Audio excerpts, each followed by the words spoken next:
दे कौन सकता है। सीटेट कोई नौकरी की गारंटी होती नहीं है, बट चाहिए सबको, जरूरी है ना। तो एलिजिबिलिटी क्राइटेरिया की जब हम बात कर रहे हैं तो इसमें पात्रता के लिए उन्होंने सिंपल कहा है कि भाई जो एनसीटीई कह रही है, एनसीटीई कौन है, रेगुलेटरी बॉडी है जो टीचर एजुकेशन को रेगुलेट करती है, national council for teacher education. ठीक, तो एनसीटीई ने जो भी रूल्स बताए हैं एलिजिबिलिटी के लिए वो सब मान्य हैं। मतलब क्या हुआ, एनसीटीई ने अभी कुछ टाइम पहले ही कहा था, अगर आप अपने बीएड में हैं, आप अपने डीएलएड में हैं, आप बीटीसी में हैं, किसी भी टीचिंग ट्रेनिंग कोर्स में अगर आप हैं, पहले क्या होता था सेकेंड ईयर या फाइनल ईयर में होना इंपॉर्टेंट होता था। अब अगर आपने एनरोल कर दिया है, आप एक दिन भी गए हैं, आपका एडमिशन हो चुका है, BEd DElEd BTC BElEd whatever the course is, आप फर्स्ट डे भी अगर आप हैं, यानी आपने अगर एडमिशन ले लिया, दैट मींस आप एलिजिबल हैं।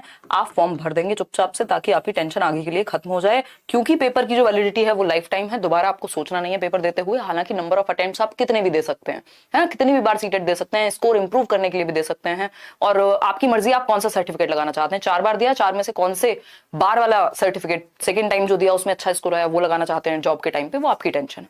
ठीक, तो आप अगर बीएलएड डीएलएड बीटीसी जिसमें भी है आप फॉर्म भर सकते हैं। अब इसमें पेपर 1 और पेपर 2 का भी क्राइटेरिया है कि पेपर 1 का फॉर्म कौन लोग भरे, जिनको कक्षा 1 से 5 तक का टीचर बनना है, यानी जिनके पास या तो बीएड है, बीएड वाले भी भर सकते हैं ना भाई, कई ज्यादातर जगह पर अभी बीएड वाले एलिजिबल हैं किसके लिए, पीआरटी के लिए। तो उस केस में अगर पेपर 1 नहीं आपने दिया होगा तो फिर आप एलिजिबल नहीं हो पाएंगे। तो रूल्स चेंज होते रहते हैं, कहीं पे ये हटाते रहते हैं, कहीं पे बीएड वालों को लाते रहते हैं, तो इसलिए जरूरी है अगर आपने बीएड किया है तो आप बोथ द पेपर्स यानी दोनों ही पेपर के लिए आप चले जाइए। पेपर 1 प्लस पेपर 2 दोनों दे दीजिए। 1200 रुपए फीस है इसकी जनरल कैटेगरी के लिए, और 600 रुपए फीस है अगर आप SC ST या डिफरेंटली एबल्ड व्यक्ति हैं तो। ठीक, तो दोनों ही पेपर आपको देने हैं अगर आप बीएड में हैं। पेपर 1 आपको देना चाहिए अगर आपने डीएलएड किया है, क्योंकि आप प्राइमरी के लिए एलिजिबल हैं। यूपी में पेपर 2 भी दे देते हैं डीएलएड वाले, उसके अपने रीजन हैं, तो वो लोग देना चाहें तो वो दे सकते हैं, क्योंकि ग्रेजुएशन एटलीस्ट होना चाहिए। ग्रेजुएशन प्लस टीचिंग ट्रेनिंग अगर आपकी है तो आप पेपर 2 के लिए सोच सकते हैं। अदरवाइज सिर्फ आपने डिप्लोमा किया है अपनी 12th के बाद तो फिर तो कोई चांस ही नहीं है कि आप पेपर 2 के बारे में सोचें भी,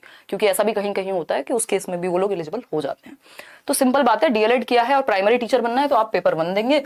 अगर आपको 6th to 8th का टीचर बनना है तो आप पेपर 2 देंगे। ये कहानी है एलिजिबिलिटी क्राइटेरिया की। किसी को कोई भी दिक्कत अगर हो रही हो तो आप मुझे बता सकते हैं, अगर नहीं हो रही है तो भी बता सकते हैं, जल्दी ही हो जाएगी शोभित, परेशान नहीं होना है। ठीक, चलिए एग्जाम पैटर्न की बात कर रहे हैं कि भैया नए चेंजेस हुए हैं या नहीं हुए इस बार भी, तो बहुत ही खुशी की बात कहेंगे आप लोगों के लिए। हालांकि अब तो मैं थोड़ी सी बोरियत हो गई है, अब कुछ तो परिवर्तन करे, कुछ तो मजे आए, बट हाँ ऑनलाइन एग्जाम में थोड़ा सा चेंज इन्होंने किया है। सिलेबस सेम है, आपके लिए खुशी की बात है कि सिलेबस सेम है, सिलेबस एग्जैक्टली सेम है, पैटर्न बिल्कुल सेम है। 150 नंबर का पेपर है, चाहे वो पेपर 1 हो चाहे वो पेपर 2 हो, दोनों 150 नंबर के पेपर हैं। बस अंतर इतना है, पेपर 1 पे जो सब्जेक्ट्स हैं उनमें 6 से 11 वर्ष के बच्चे के लिए पूछा जाएगा, यानी प्राइमरी लेवल का बच्चा, कक्षा 1 से 5 के बच्चे के बारे में सारी एनसीईआरटीज वगैरह आपको पता हो। और यहां पर आपके पास 6 से 14 वर्ष या कहेंगे 11 से 14 वर्ष, if I am not wrong, तो आपको इस बच्चे के बारे में भी पता होना चाहिए। कुल मिला के आपको 14 वर्ष तक के बच्चों के बारे में पता होगा तो अच्छा है, चाहे आप पेपर 1 दें या पेपर 2 दें। सिलेबस सेम है, पैटर्न सेम है, आएंगे उस पर भी। सिलेबस में कोई रत्ती भर का अंतर नहीं है, वही 10-12 पॉइंट्स हैं आपके सीडीपी के, जो पेपर 1 में भी काम आएंगे, पेपर 2 में भी काम आएंगे, है ना। तो सिलेबस एग्जैक्टली सेम है, कोई दिक्कत नहीं है। अब सिलेबस में क्या होता है, 150 नंबर का पेपर है, 150 ही आपके सामने क्वेश्चन आएंगे, और हर एक क्वेश्चन 1 नंबर का होगा, 1 मार्क ईच। कोई नेगेटिव मार्किंग जैसा कुछ है नहीं, इवन उन्होंने नॉर्मलाइजेशन की भी कोई बात नहीं की। तो 1 मार्क का एक क्वेश्चन, नो नेगेटिव मार्किंग, यानी नेगेटिव मार्किंग नहीं है। अगर आप गलत भी करते हैं तो आपका उस गलत क्वेश्चन का नंबर कट जाएगा, बस नेगेटिव में नहीं जाएंगे आपके नंबर। इतनी बात क्लियर है, तो ये बेसिक सी बात है। 150 नंबर में 5 सब्जेक्ट हैं पेपर 1 में, इस पे भी हम आएंगे, सिलेबस अलग से डिस्कस करेंगे। 5 सब्जेक्ट हैं पेपर 1 में। पेपर 1 में कितने, 5 सब्जेक्ट्स, और पेपर 2 में है आपके 4 सब्जेक्ट। नंबर 150 ही है, ठीक, 150 ही नंबर है। इसमें सब्जेक्ट हैं 4, जिनमें से 3 सब्जेक्ट पेपर 1 में भी कॉमन है, पेपर 2 में भी कॉमन है। तो ये मत सोचिए कि आपकी पेपर 2 की तैयारी नहीं है। ऐसे पता नहीं कितने सारे लर्नर्स हैं जो सिर्फ पेपर 1 की तैयारी करते हैं, पेपर 2 ऐसे ही निकल जाता है ना, क्योंकि उसका रीजन है, आएंगे हम उस पर भी अभी। तो पेपर 1 की अगर हम बात करें तो इसमें एक तो है आपका CDP, बाल विकास जिसको हम कह रहे हैं, child development and pedagogy, 30 number का। सारे सब्जेक्ट 30 नंबर के होते हैं, 5 सब्जेक्ट तो 3 पंजे होते थे 15, यानी 150 नंबर। तो हर एक सब्जेक्ट आपका 30 नंबर का होता है पेपर 1 में अगर हम बात करें। CDP, इंग्लिश और हिंदी, ये ऐसे 3 कॉमन सब्जेक्ट हैं जो आपको पास भी करा सकते हैं और आप दोनों ही पेपर लगभग इनकी सहायता से पास कर सकते हैं। कि 90 नंबर का आपका क्या कहेंगे जुगाड़ है एक तरह से, कि अगर आपने सीडीपी हिंदी और इंग्लिश को अच्छा कर लिया, और हिंदी इंग्लिश में कोई व्याकरण नहीं पढ़नी इस टाइम पे, 1 महीने पहले, है ना, और पूछी भी नहीं जाती, पेपर लैंग्वेज 1 में पूछी जाती है, लैंग्वेज 1 लैंग्वेज 2 पे भी आएंगे, उसमें भी थोड़ी बहुत पैसेज के माध्यम से पूछी जाती है, जो कि लैंग्वेज 2 के मुकाबले मुश्किल होती है। खैर, तो आएंगे इधर, तो ये सीडीपी इंग्लिश हिंदी इनको बहुत अच्छे से तैयार कीजिए, सिलेबस भी ज्यादा नहीं है इनका, सारी प्लेलिस्ट भी मैंने बनाई हुई है, अभी मैं कल आपको स्ट्रेटेजी, पता नहीं कितनी सारी चीजें जो मुझे आपसे डिस्कस करनी थी वो मैं करूंगी। ठीक, तो ये 3 सब्जेक्ट बहुत अच्छे आपके होने चाहिए। क्लियर है बात? ये 4 जिसमें सब्जेक्ट हैं, इसमें आपका 60 नंबर का साइंस एंड मैथ्स, या फिर अगर एसएसटी आपने चूज किया होगा पेपर में भरते समय, अगर आप देखो इसमें एसएसटी और साइंस का कोई दिक्कत नहीं है, आप अपनी मर्जी से सेलेक्ट कर सकते हैं, बट अगर आपने साइंस से ग्रेजुएशन किया है तो आप साइंस एंड मैथ्स भर दीजिए, और अगर आपने ह्यूमैनिटीज से किया है तो आप एसएसटी भर दीजिए, भर दूसरा भी देंगे तो भी कोई दिक्कत होगी नहीं, बट प्रेफरेबल तो यही है। ठीक, पेपर 1 और 2 की बात कर रहे थे हम, अभी यही बात हम लोग कर रहे थे। ठीक, एग्जाम पैटर्न एकदम सेम, सिलेबस एकदम सेम, एज का क्राइटेरिया कुछ है नहीं, सीबीएसई के जितने भी स्कूल से वहां सीटेट चाहिए होता है, कल को कोई वैकेंसी आए तो आपका सीटेट हो जाए तो आप फ्री हो जाएंगे। पेपर 1 और 2 अगेन 150 नंबर, जिसमें से 3 सब्जेक्ट कॉमन, और इन 3 सब्जेक्ट को अच्छे से कर लीजिए। बाकी जो 4th सब्जेक्ट है पेपर 2 का, वो आपका अपना सब्जेक्ट है, जिसमें आपको एनसीईआरटी पढ़नी चाहिए कक्षा 6 से 8 तक, है ना। कई लोग चाहे तो एनसीईआरटी की समरी या नोट्स भी मैं आपके साथ शेयर कर दूंगी। अगर हम बात करते हैं पेपर 1 की, तो आपको एनसीईआरटीज चाहे वो ईवीएस की हो, लिखा हुआ है आपके सिलेबस में या इस इंफॉर्मेशन बुलेटिन में, कक्षा 1 से 5 तक की एनसीईआरटी, और अगर आप पेपर 2 की तैयारी कर रहे हैं तो आपको कक्षा 6 से 8 तक की एनसीईआरटी। इनका लेवल वेरी कर सकता है, कक्षा 1 से 5 यानी पेपर 1 में भी कई बार सेकेंडरी लेवल तक के क्वेश्चन, लेकिन ऐसा होता नहीं है, वो थोड़ा बहुत रिलेटेड पूछ सकता है, डायरेक्ट आपसे 10वीं क्लास की बुक से नहीं पूछ लेगा, तो 10वीं तक पढ़ना नहीं है आपको, सेकेंडरी लेवल तक का डिफिकल्टी लेवल हो सकता है पेपर 2 में। ये अपने आप को सेव करते हैं ये बात कह करके कि कल को कोई क्वेश्चन आउट ऑफ बॉक्स आ जाए तो इनको कोई दिक्कत ना हो। कक्षा 6 से 8 वालों में सीनियर सेकेंडरी तक का हो सकता है जो डिफिकल्टी लेवल है, बट होगा इतना ही, यही होता आया है। चलिए, हाउ टू चूज लैंग्वेज, यानी हम लैंग्वेज को कैसे चूज करेंगे फॉर्म भरते समय। देखिए, 2 लैंग्वेज चूज करनी है, 20 भाषाओं में, 20 भाषाओं का आपके पास ऑप्शन है, जिसमें से 2 लैंग्वेज आपको चूज करनी है, लैंग्वेज 1 और दूसरी होती है आपकी लैंग्वेज 2। ये एक ऐसा सेक्शन है जिसकी वजह से लोग पूरे 30 नंबर, कई बार 60 नंबर गड़बड़ कर लेते हैं, क्योंकि 30 की लैंग्वेज 1 है और 30 नंबर की ही लैंग्वेज 2 है। आपके पास, मैं एकदम सिंपल भाषा में बताती हूँ, अगर आपको हिंदी आपने कभी भी पढ़ी है, इतनी हिंदी आपको आती है कि आप सॉल्व कर लेते हैं, तो हिंदी को लैंग्वेज 1 लीजिएगा और इंग्लिश को आप लैंग्वेज 2 ही लीजिएगा, चाहे आप इंग्लिश मीडियम से क्यों ना पढ़े हो।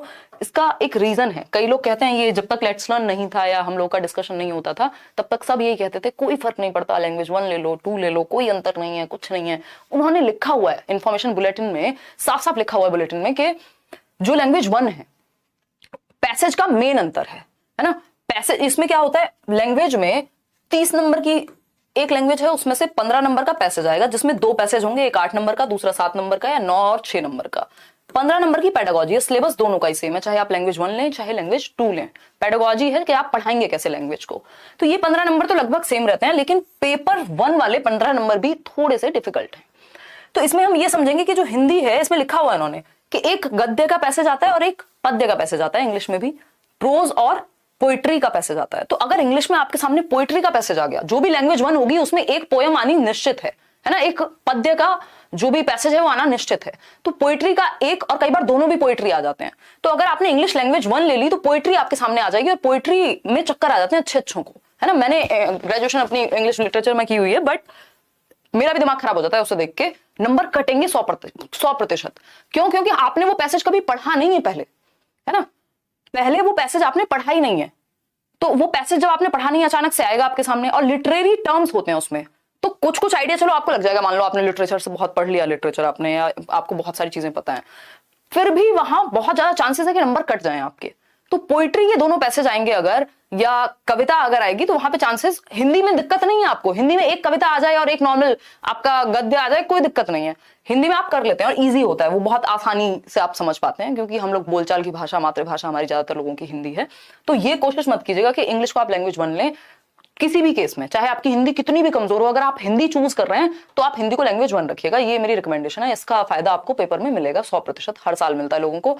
ठीक, इंग्लिश की अगर हम बात कर रहे हैं तो इंग्लिश लैंग्वेज 2 लेने पे क्या होगा, दोनों प्रोज के पैसेजेस आएंगे, यानी मान लो कोई कहानी है या फिर कुछ इस तरह का कोई आर्टिकल दे दिया तो उसको आप समझ जाएंगे स्टोरी से, लेकिन लिटरेरी टर्म्स का मतलब अलग होता है, वो अपने आप में टेक्निकल से वर्ड होते हैं कि भाई उनका मीनिंग अगर है तो वो डिकन्स ने अगर कुछ लिखा है तो वो उनकी भाषा में, आपने अगर वो सच में पढ़ा होगा तब तो सही है, नहीं तो नंबर जाने की पूरी संभावना रहती है। पैसेज में वैसे भी नंबर कटते हैं अगर आप नॉर्मली भी अटेम्प्ट करेंगे।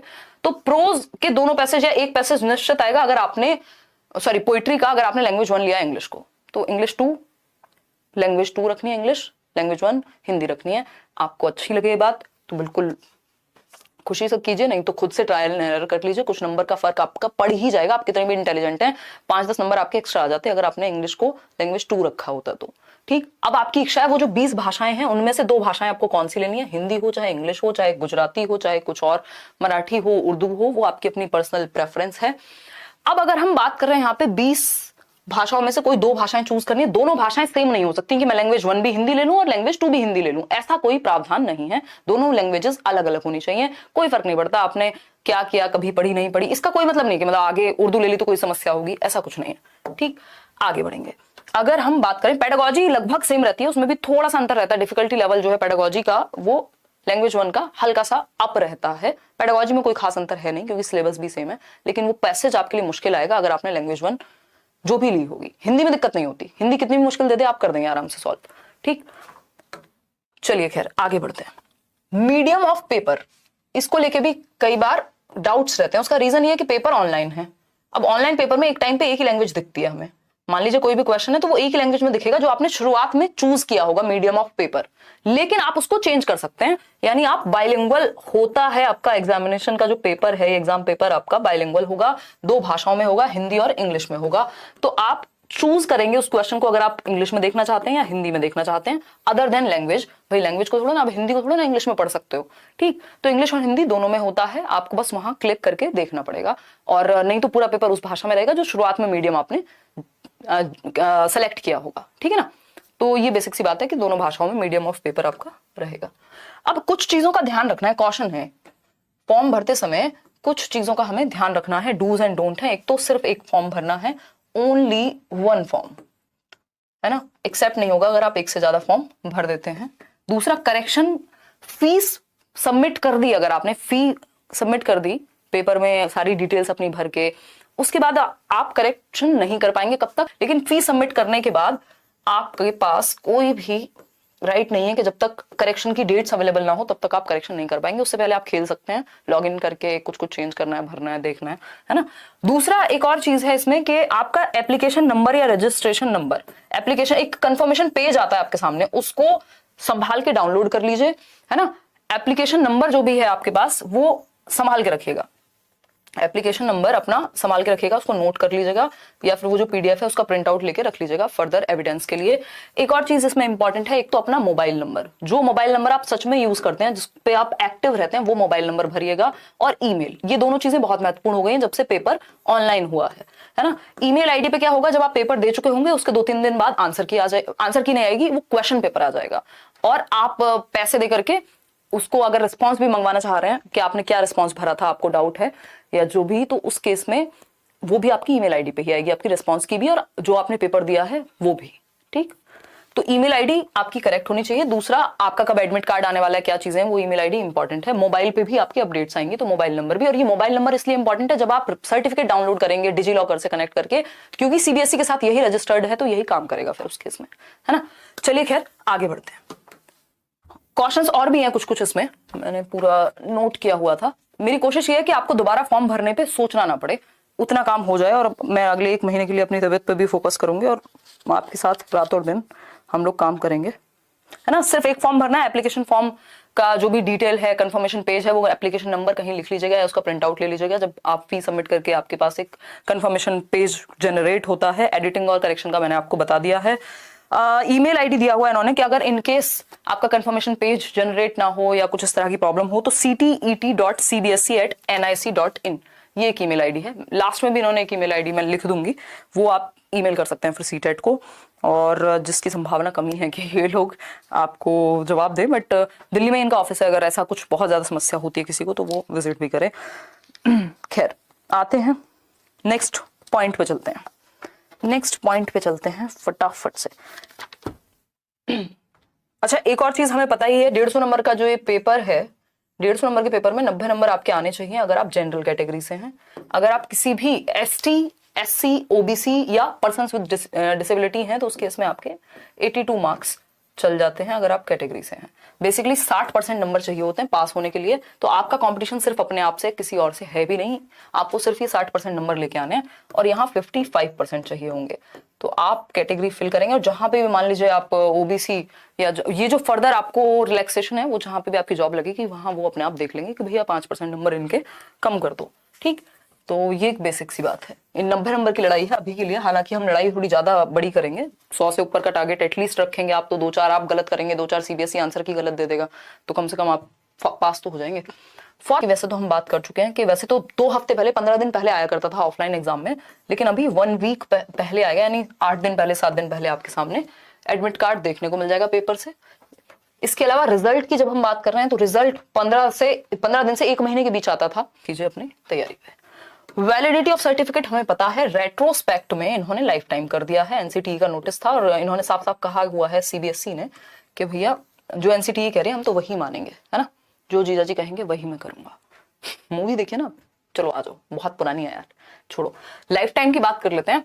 तो ये रेट्रोस्पेक्ट में लागू है कि आज तक के जीवन में आपने अगर कभी भी सीटेट दिया था और गलती से या बिना गलती के मेहनत से आपका एग्जाम क्लियर हो गया था तो आपको दोबारा देने की आवश्यकता नहीं है। आपका जो सर्टिफिकेट है वो जीवन पर्यंत क्या रहेगा, वैध रहेगा, वैलिड रहेगा।